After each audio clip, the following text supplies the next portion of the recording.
அது ஒரு அடர்ந்த காடு. அந்த காட்டுல ஷீலான்னுட்டு ஒரு அம்மா ஆடு ஒன்று இருந்தது. ஷீலாக்கு 1 2 இல்ல, மொத்தம் 5 ஆடு குழந்தைங்களும் இருந்தாங்க. முதல் ஆட்டுக்குட்டியோட பேரு சன்னி, 2வது ஆட்டுக்குட்டியோட பேரு பன்னி, 3வது ஆட்டுக்குட்டியோட பேரு சின்னி, 4வதோட பேரு ஹனி, 5வதோட பேரு நானின்னு வச்சிருந்தது. ஷீலா காலையில எழுந்திரிச்சதும் தன்னோட 5 ஆட்டுக்குட்டிங்களோட புல்லு மேயறதுக்கு ஒரு மைதானத்துக்கு போகும். தினமும் காலையில அங்க போனதுக்கு அப்புறம் குழந்தைங்களுக்கு இப்படி ஜாக்கிரதையா இருக்க சொல்லும். என் செல்ல ஆட்டுக்குட்டிங்களா, அம்மா சொல்றது கேட்டுக்கோங்க. சூரியன் உதைச்சதுக்கு அப்புறம் நம்ம இந்த மைதானத்துக்கு வந்துடணும். அதுக்கப்புறம் இங்கே புல்லுகளை சாப்பிட்டுக்கிட்டு விளையாடிட்டு தூங்கிட்டு சூரியன் அஸ்தமனம் ஆனதுக்கு அப்புறமா நம்ம குகைக்கு திரும்ப போயிடணும். அது வரைக்கும் ஜாக்கிரதையா இங்க இருங்க அப்படின்னு அம்மா ஷீலா ஆடு சொன்ன உடனே பெரிய பையனான சன்னி அவன் அம்மா கிட்ட இப்படி சந்தேகம் கேட்டான். அம்மா, சூரியன் அஸ்தமனம் ஆனதுக்கு அப்புறமா எதுக்குமா நம்ம இந்த மைதானத்துல இருக்க கூடாது? சன்னி கண்ணா, சூரியன் அஸ்தமனம் ஆனதுக்கு அப்புறமா இந்த புலி சிங்கம்லாம் வேட்டையாடுறதுக்கு நம்மளை தேடி வருங்க.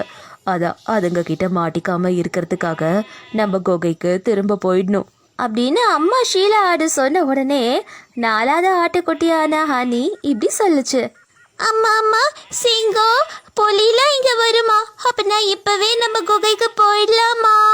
ஐயோ ஹனி கண்ணா, இப்ப ஏதோ சிங்கம் புலிலாம் வராது. நான் சொன்னது ராத்திரி ஆனதுக்கு அப்புறம் தான் வரும்னுட்டு. எல்லாத்துக்கும் இப்படி பயப்படவும் கூடாது. இங்க பாருங்க சன்னி பன்னி, மற்ற குழந்தைங்களையும் ஜாக்கிரதையா பார்த்துக்கிட்டு நீங்களும் ஜாக்கிரதையா இருங்க. ஓகேம்மா அப்படின்னு குழந்தைங்க எல்லாம் அம்மா ஆடு கிட்ட சொல்லுச்சு. அப்புறம் ஷீலா அம்மா ஆடு தூங்கி நல்லா ரெஸ்ட் எடுத்துக்கிட்டு இருந்துச்சு. மீதி இருந்த குழந்தைங்க 5 பேரும் நல்லா விளையாடி புல்லு மீன் அவங்களும் அப்படியே நேரத்தை செலவழிச்சுக்கிட்டு இருந்தாங்க. சாயந்தரம் ஆனதும் ஷீலா ஆடு எந்திரிச்சு தான் குழந்தைங்க எல்லாரையும் தான் குகைக்கு கூட்டிட்டு போயிடுச்சு. அடுத்த நாள் விடிஞ்சதும் இதே மாதிரி காலையில எல்லா குழந்தைங்களோட அங்க வந்து ரெஸ்ட் எடுத்துட்டு இருந்துச்சு. குழந்தைங்க எல்லாம் விளையாடும் போது இப்படி பேசிக்கிட்டாங்க. முதல்ல சன்னி ஆட்டுக்குட்டி இப்படி சொல்லுச்சு. இங்க பாருங்க தம்பிங்களா, நம்ம 5 பேர் இருக்கோமா, பக்கத்து காட்டுக்கு போய் அங்கேயும் நிறைய ஃப்ரெண்ட்ஸ் பிடிச்சோன்னா நம்ம நிறைய பேர் ஆயிடுவோம். அப்ப ஜாலியா பிடிச்சதெல்லாம் விளையாடலாம். வேணாம் அண்ணா வேண்டாம், பக்கத்து காட்டுல ஏதாவது ஆபத்து இருந்தா நம்ம என்ன பண்றது? அம்மா நம்மள இங்க தானே விளையாட சொல்லியிருக்காங்க. பக்கத்து காட்டுக்கெல்லாம் போலனா நமக்கு புதுசா எதுவுமே விளையாட தெரியாம போயிடும். நீ எதுக்கு இப்ப இப்படி எல்லாம் சொல்லிட்டு இருக்க? மத்தவங்களையும் கெடுத்து விடுற ஏன்? நான் இன்னும் யாரையும் எதுவும் சொல்ல. உன் கூட வரேன்னு சொல்றவங்கள நீயே கூட்டிட்டு போ. என்ன தம்பிங்களா, எல்லாரும் நல்லா கேட்டுக்கிட்டீங்களா? என் கூட பக்கத்து காட்டுக்கு போய் விளையாட யாரெல்லாம் வரீங்க அப்படின்னு சன்னி கேட்டதும் பன்னியும் சின்னியும் சரி நான் உங்க கூட வரோன்னுட்டு சொல்லி சன்னியோடய போயிடுச்சுங்க. ஹனி அதுக்கப்புறம் நானி பயந்துக்கிட்டே 2 பேரும் அங்கேயே இருந்தாங்க. இப்படி சன்னி பன்னி சின்னி 3 பேரும் பக்கத்து காட்டுக்கு போய் அங்கே இருக்க மானு குரங்கு யானை இதுங்க 3த்தையும் ஃப்ரெண்டு பிடிச்சி அங்கே புது விளையாட்டெல்லாம் விளையாடிட்டு சூரியன் அஸ்தமானம் ஆகிறதுக்கு முன்னாடியே இந்த காட்டுக்கு வந்துட்டாங்க. அம்மா ஷீலா ஆட்டுக்கிட்ட வந்த சன்னி பன்னி சின்னிய ஷீலா ஆடு இப்படி கேட்டுச்சு. சன்னி பன்னி சின்னி 3 பேரும் தம்பிங்க 2 பேரையும் விட்டுட்டு எங்க போயிட்டு வரீங்க? அது வந்து அம்மா நாங்க தண்ணி குடிக்க போனோம். அப்படியா? தண்ணி குடிக்கிறதுக்கு தேவையான எல்லாம் இங்கேயே இருக்கு. நீங்க எந்த ஊருக்கு போய் தண்ணி குடிச்சிட்டு வரீங்க? அது வந்து அம்மா அது போதும், நீ போய் சொன்னது எல்லாம் போனோம். நீங்க எங்க போனீங்கன்னுட்டு ஹனி எல்லா உண்மையும் என்கிட்ட சொல்லிட்டான். நீங்க போனதுக்காக உங்களை திட்டல, என்கிட்ட கேட்காம போனதுக்காக திட்டுறேன். சாரிம்மா, இனிமேல் உன்கிட்ட சொல்லாம நாங்க எங்கேயும் போக மாட்டோம். சரி சீக்கிரமா நடங்க, நம்ம குகைக்கு போற நேரம் வந்துருச்சு அப்படி சொல்லிட்டு ஷீலா ஆடு தன்னோட 5 ஆட்டுக்குட்டிங்களை கூட்டிட்டு அதோட குகைக்கு போயிடுச்சு. அடுத்த நாள் காலையில வழக்கம் போல இவங்க 6 பேரும் வந்தாங்க. அம்மா ஷீலா ஆடு தூங்கினதுக்கு அப்புறம் 5 குழந்தைங்களும் புல்லு மேய்ஞ்சுக்கிட்டு இருந்தாங்க. இப்படி எல்லாரும் புல்லு மேய்ஞ்சுக்கிட்டு விளையாடிட்டு இருக்கும் போது கடைசி ஆட்டுக்குட்டியான நானிக்கு விக்கல் எடுக்க ஆரம்பிச்சுது. இதை பார்த்த 4வது ஆட்டுக்குட்டியான ஹனி பயந்து போய் தான் அம்மா ஷீலா ஆடை எழுப்பி இந்த மாதிரி நானிக்கு விக்கல் எடுக்குதுன்னுட்டு சொல்லுச்சு. பதறி போன அம்மா ஷீலா ஆடு ஐயோ குழந்தை விக்கல் எடுத்து கஷ்டப்படுதேன்னுட்டு தண்ணி எடுத்துட்டு வரதுக்காக காட்டில் இருந்த கிணத்துக்கு போச்சு அம்மா ஷீலா ஆடு. அங்கே தண்ணி எடுத்துட்டு இருக்கும் போது திடீர்னு அந்த கிணத்துக்குள்ள கால் தவறி உள்ளே விழுந்துருச்சு அம்மா ஆடு உள்ளே விழுந்ததை பார்த்து அம்மா அம்மா அம்மான்னு குழந்தைங்க ஆடுங்க எல்லாம் கத்திட்டு இருந்தது. ஆழம் அதிகமாக இருந்ததுனால அதால் வெளியே வரவும் முடியல. ஐயோ, இப்படிப்பட்ட தவறு நடந்துருச்சு. நான் தெரியாமல் இதில் விழுந்துட்டேன். என் குழந்தைங்கள யாரு காப்பாற்றுவா? எல்லாம் என்னோட தூக்கம்தான் காரணம் அப்படின்னு அம்மா ஷீலா ஆடு அழுதுகிட்டே இருந்தது. இதை பார்த்த முதல் ஆட்டுக்குட்டியான சன்னி கொஞ்சம் வாட்டச்சாட்டமாக இருக்கும். அது கொஞ்சம் தைரியமாக இருந்ததுனால கொஞ்சம் கிணத்துல எட்டி பார்த்துச்சு.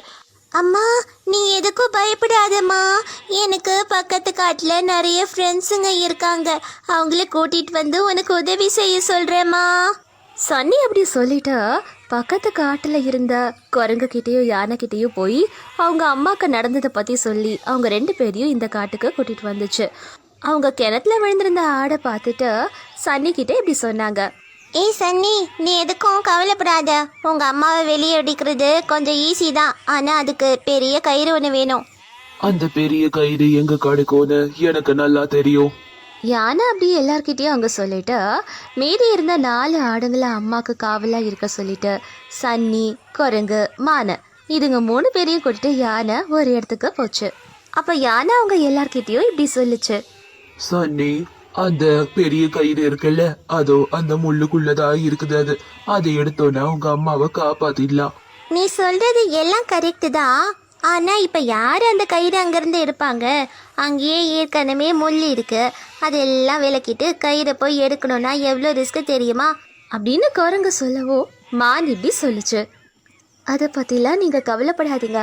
அந்த முல்லை நான் எடுத்து போட்டுட்டு சன்னிக்காக அந்த கயிறை எடுத்துகிட்டு வரேன்.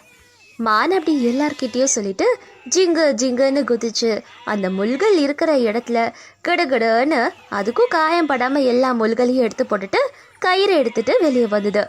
இதை பார்த்த குரங்கு, சூப்பர் மான், நீ ரொம்ப நல்லா பண்ணிட்ட. சரி சரி, நேரமாச்சு, எல்லாரும் இங்க இருந்து புறப்படலாம். அப்புறம் ராத்திரி ஆயிடுச்சுன்னா இங்க சிங்கம், புலி எல்லாம் வந்துடும். அவங்க கிட்ட இருந்து நம்மள காப்பாத்திக்கணும் அப்படின்னு யானை சொன்னதோ சன்னி, மான், குரங்கு, யானை 4 பேரும் சன்னி அம்மா விழுந்திருந்த கிணத்துக்கிட்ட வந்தாங்க. அப்ப யானை எல்லார்கிட்டயும் இப்படி சொல்லுச்சு. நான் இந்த கயிறை கெட்டியமா பிடிச்சுக்கிறேன். யாராவது ஒரு தைரியசாலி வந்து இந்த கயிறை கிணத்துல இறங்கி சன்னி அம்மா மேல கட்டணும். புரிஞ்சுதா? கவலைப்படாத யானை, அந்த வேலையை நான் செய்கிறேன். யாராவது வந்து எனக்கு கயிறு கட்டி விடுங்க. குரங்கு அப்படி சொல்லிட்டு அதோட இடுப்புல கயிறை கட்டிட்டு ரொம்ப தைரியமா கிணத்துக்குள்ள இறங்குச்சு. யானை ஒரு பக்கம் பிடிக்கவும் குரங்கு உள்ள இறங்கவும் மீதி இருந்த 5 ஆடுங்களும் மானும் அந்த கயிறை நல்லா பிடிச்சிக்கிட்டாங்க. குரங்கு கீழே இறங்கினதுக்கு அப்புறமா சன்னியோட அம்மா வயிறில் அந்த கயிறை கட்டி விட்டு விசில் அடிக்கிறதான்னுட்டு ஒரு சிக்னல் கொடுத்துச்சு. உடனே எல்லாரும் பிடிச்சி இழுத்தாங்க. சன்னியோட அம்மா வெளியே வந்துட்டாங்க. அதுக்கப்புறம் அதே கயிறை கிணத்துக்குள்ள விட்டு குரங்கையும் வெளியே எடுத்தாங்க. இப்படி சாயந்தரம் ஆறதுக்குள்ள சன்னியோட அம்மாவை எல்லாரும் காப்பாத்திட்டாங்க.